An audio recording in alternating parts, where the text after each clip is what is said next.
Isang tren. Siksikan ng tao. Lahat masayang sinalubong ang bagong taon. Pero 5 minuto na lang pala ang layo ng lalaking ito sa huling hininga niya. Isang katahimikan na bumalot sa buong istasyon. Binaril mo ako, bulong ng lalaki. Mayroon akong anak. Balikan natin ang true-to-life crime thriller na Fruitvale Station. Kwento ito ng huling 24 na oras sa buhay ni Oscar Julius Grant III. Isang lalaking pilit binabangon ng sarili, pero pinadapa, pinagkaitan ng hustisya at ng kinabukasan. December 31st, 2008, lagpas 12:00 ng hating gabi. Sa isang maliit na silid sa California, sinusuyo ni Oscar ang nobya niyang si Sofina. Ayaw nitong magpahawak. Hindi ko pa rin maalis sa isip ko na may hinawakan kang ibang babae. Ikaw lang at ang anak natin ang gusto ko, habang buhay, pangako ni Oscar. Unti-unting lumambot ang puso ni Sofina hanggang sa may kumatok sa pinto. Daddy! Mabilis na itinago ni Oscar ang isang bag ng marijuana bago buksan ang pinto para sa anak nilang si Tatiana. 22 years old na si Oscar at sa gabing iyon, nagsimula siyang mangarap ng mas maayos na buhay. Hindi niya alam. Mayroon na lang siyang 24 na oras para patunayan iyon. Kinaumagahan, inihatid muna niya si Tatiana sa daycare. Palihim pa niya itong binigyan ng dagdag na baon kahit ipinagbabawal ng ina. Pagkatapos, hinatid niya si Sofina sa trabaho. Pupunta tayo sa Frisco mamaya para manood ng fireworks, di ba? Tanong ni Sofina. Ngumiti si Oscar at pumayag. Pero pag alis ni Sofina, nawala rin ang ngiti niya. Ang alam ni Sofina, day off niya lang ngayon. Pero ang totoo, 2 linggo na siyang tanggal sa trabaho dahil palagi siyang late. Dumiretso siya sa dati niyang pinagtatrabahuhan para makiusap sa manager. May nahanap na akong kapalit mo, sabi ng manager. Kahit isang shift lang bawat linggo. Pakiusap ni Oscar. Wala, uminit ang ulo ng manager. Kailangan ko ang trabahong ito, sir. Gusto mo bang bumalik ako sa pagbebenta ng droga? Tinalikuran lang siya ng manager. Pagkatapos nito, parang walang nangyari. Ngumiti na lang siya sa dati niyang katrabaho. Bumili siya ng crab para sa birthday ng kanyang ina. Doon niya nakilala ang isang babaeng nahihirapang pumili ng isda. Tinawagan niya ang lola niya para tulungan ito.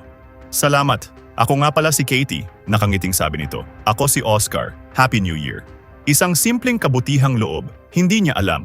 Magiging saksi ito, ilang oras mula ngayon, sa pinakamasamang gabi ng buhay niya. Pag-uwi ni Oscar, tumingin siya sa kalendaryo. Bayaran na ng renta kinabukasan. Tumawag ang bunsong kapatid. Kailangan ng tulong sa renta. $300. Hindi niya sinabing siya mismo ay kapos na rin. Sige, ako na ang bahala. Wala na siyang ibang nakitang paraan. Tinawagan niya ang kaibigan niyang si Marcus, inalok na bumili ng marijuana sa kanya. Magkita tayo sa tabing dagat. Habang hinihintay si Marcus, nakatingin lang si Oscar sa asul na dagat. Bumalik sa alaala niya ang New Year's Eve ng nakaraang taon, noong nakakulong siya. Dinalaw siya ng ina, pero may isang preso na nambastos dito at nagalit si Oscar. Halos magsuntukan sila hanggang sa inawat ng gwardiya. Hindi na kita dadalawin rito. Hindi ito deserve ng anak mo, sabi ng ina niyang dismayado. Sinubukan niyang habulin ito. Ma, teka lang, payakap muna. Ma, I'm sorry. Pinigilan siya ng mga gwardiya. Tumulo ang luha ng ina pero hindi ito lumingon. Bumalik si Oscar sa kasalukuyan. Ayaw na niyang maulit pa ang mga sakit na iyon. Inilabas niya ang bag ng marijuana at itinapon ang laman nito sa dagat. Pagdating ni Marcos, nagsinungaling si Oscar, may iba na raw nakabili. Bilang paumanhin, binigyan na lang niya ito ng maliit na pakete. Napalingon si Oscar sa kabilang direksyon habang tahimik na hinihintay matapos ang kaibigan. Sinundo niya si Sofina sa trabaho. May dalang cake para sa birthday ng nanay ni Oscar. Idaan mo muna ako sa bahay namin, sabi ni Sofina. Bakit hindi ka pa kasi sa akin tumira? Tanong ni Oscar. Pagpasok sa sasakyan, inamoy nito ang loob ng kotse. Siguro kapag hindi ka na nagdodroga sa kotse mo? Malamig na sagot ni Sofina. Sinundo nila si Tatiana sa daycare. Nakangiti itong sinalubong ang ama. May kaunting laro bago pumasok sa kotse. Isang munting saglit ng saya. Sa bahay napansin ni Sofina na may bumabagabag kay Oscar. Nawalan ako ng trabaho, umamin siya sa wakas. Nabigla si Sofina. Akala mo ba laro-laro lang ang buhay? Sumbat niya. Nagsisinungaling ka sa akin, nagsisinungaling ka sa anak mo. Nagtaasan ang boses nila. Buong akala niya, bumabalik na naman siya sa pagtitinda ng droga. Hanggang sa may sinabi si Oscar na nagpabago sa ihip ng hangin. Tinapon ko na yon, Fina. Hindi makapaniwala ang babae. Napaupo si Oscar, wala ng lakas. Pagod na ako. Akala ko makakapagsimula ako ulit pero laging palpak. Lumapit si Sofina. May maliit na ngiti. Ano nang gagawin mo ngayon? Kahit anong legal. Sa unang pagkakataon sa maghapon, may proud sa mukha ni Sofina. Dumating ang gabi. Nagpunta sila sa bahay ng ina ni Oscar. Masayang sinalubong sila ng buong pamilya. Habang kumakain, sinabi ni Oscar sa ina ang plano nilang salubungin ang bagong taon sa syudad. Iinom ba kayo? Mama, matagal na akong hindi umiinom. Bakit hindi na lang kayo mag-tren? Para hindi ka na mag-drive, pwede kang uminom at magsaya. Bago umalis, mahigpit niyang niyakap ang ina. Habang nagmamaneho papunta sa istasyon, may kakaibang pakiramdam si Oscar. Umuwi na lang kaya tayo? Lalabas ako, kasama ka man o hindi, tutol ni Sofina. Sa huli, pumayag na rin siya. Inihabilin nila si Tatiana sa bahay ng kapatid ni Sofina. Bago umalis, biglang sinabi ng bata, "Huwag ka nang umalis, natatakot ako." "Saan ka natatakot? May naririnig akong mga baril sa labas." "Mga paputok lang iyon, baby. Ligtas ka rito," pangako ni Oscar. "Pero paano kayo?" "Okay lang ako. Pagising mo bukas maglalaro tayo, tapos kakain tayo ng paborito mo." "Talaga, Daddy?" Pangako. Hindi niya alam, hindi na niya matutupad ang pangakong yon. 11:59 p.m. "Hinaan niyo ang music, bro." Sinimulan ni Oscar ang countdown. "Happy New Year!" Isang matamis na halik ang bati ni Sofina. Bumaba sila ng tren, punong-puno rin ng tao ang syudad. Nakiusap si Oscar sa isang tindero na papasukin ang mga babae sa banyo nito kahit sarado na ito. Habang naghihintay, nakausap niya ang isang lalaki roon. 8 taon ng kasal, may sariling business ngayon. "Ano pang pumipigil sa'yo?" "Wala pa akong pera," mahinang sagot ni Oscar. Hindi yan rason, inabutan siya nito ng calling card. Sa sandaling iyon, muling nabuhay ang pag-asa sa puso ni Oscar. Baka ito na ang pagkakataon niya, para sa sarili niya, at para sa pamilya niya. Isang oras na lang, at hindi na niya matutupad ang pag-asang iyon. Muli silang sumakay ng tren pauwi, pagod na ang lahat. Paparating na sa Fruitvale Station. Anunsyo, inaantok na si Oscar. "Humanap ka na muna ng upuan," sabi ni Sofina. Habang naghahanap si Oscar ng mauupuan, may tumawag sa kanya. "Oscar, ako ito si Katie, ang babaeng tinulungan niya kanina sa supermarket." "Happy New Year," bati niya. Pero nabura ang ngiti niya nang may isa pang tumawag. "Oscar? Oscar na taga Palmasea, ang lalaking nakaaway niya noon sa kulungan. Nasaan na ang yabang mo?" Napapaligiran siya ng grupo nito. "Hindi ito ang tamang oras," pigil ni Oscar. Hindi na nakinig ang lalaki. "Osk, anong nangyayari?" sigaw ni Sofina. "Tawagin mo sina Chris." Bago pa makarating ang mga kaibigan niya, sinuntok siya ng lalaki. Sabay-sabay siyang sinuntok at sinipa ng grupo hanggang sa napilitan na ring gumanti si Oscar. Dumating ang mga kaibigan niya, gumanti rin. Mas marami sila kaya tumakbo ang kabilang grupo. Pero huli na, nakarating na sa mga pulis ang gulo.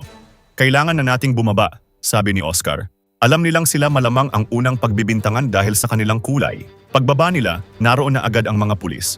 "Sumakay ka ulit sa tren," mabilis na utos ni Sofina. "Magkita tayo sa Hayward, maghiwa-hiwalay tayo," sabi niya sa mga kaibigan. Mabilis siyang sumakay ulit, pero hindi nakatakas ang iba niyang kaibigan. "Taas ang mga kamay!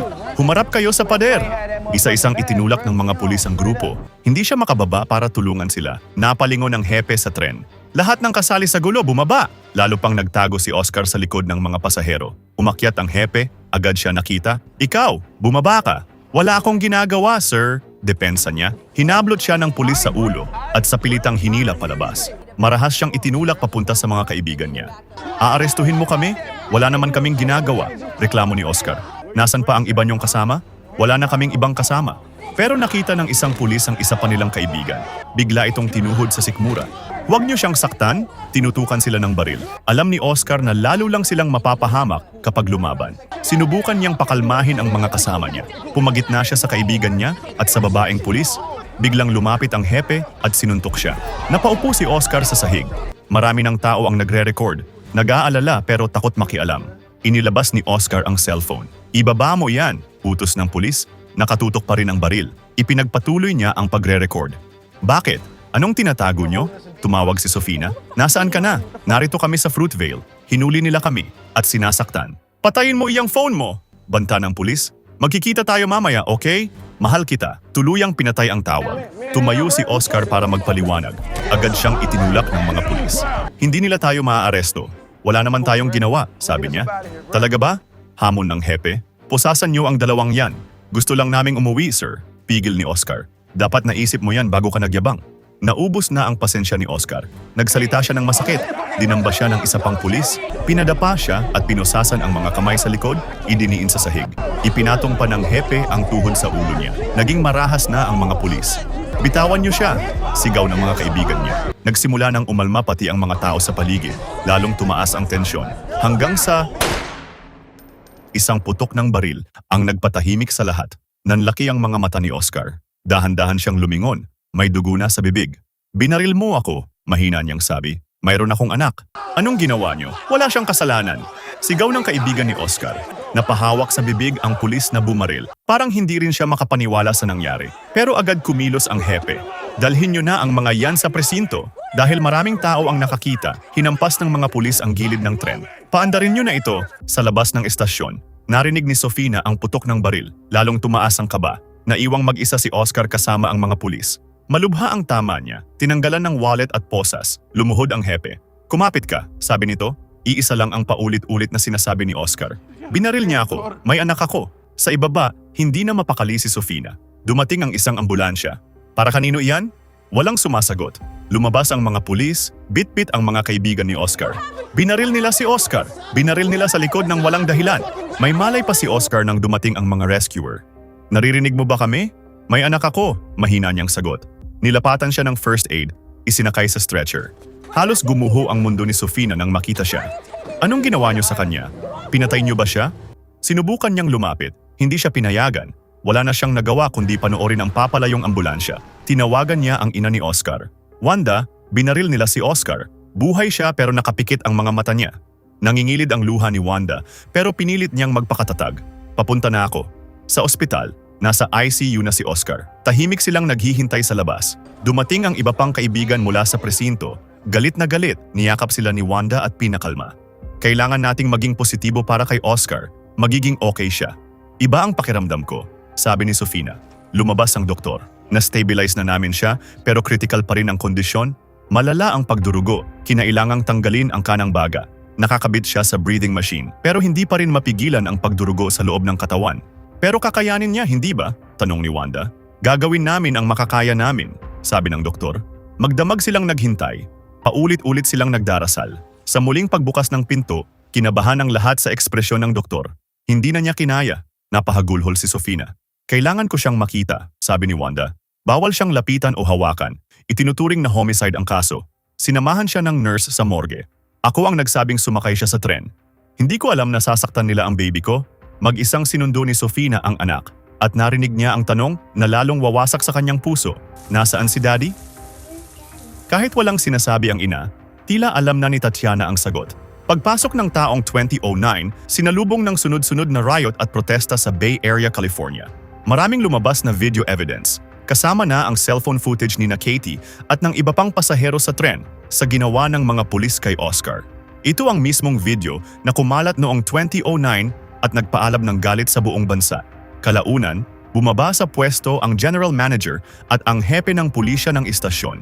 Kinasuhan ng first-degree murder ang pulis na bumaril kay Oscar.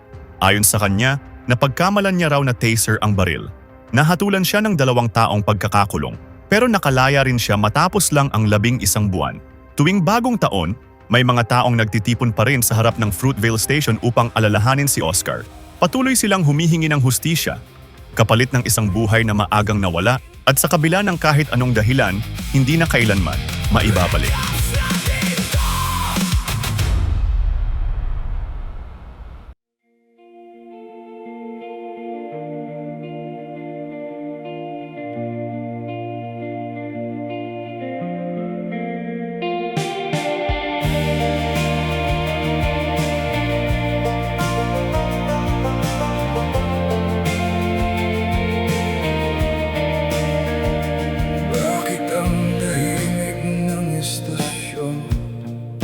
Umalis na ang huling tren.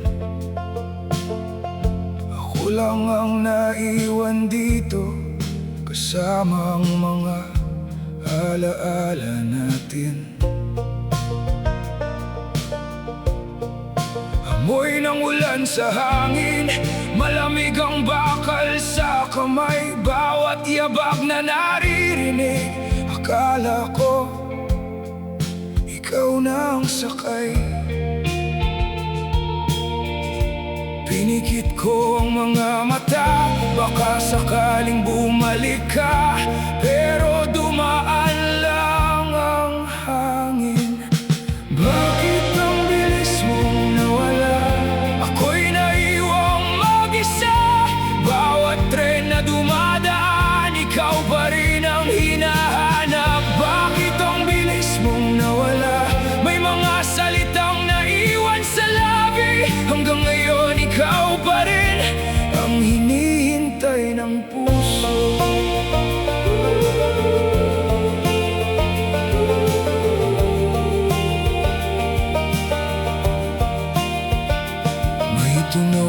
rin ng riles na bumabalik sa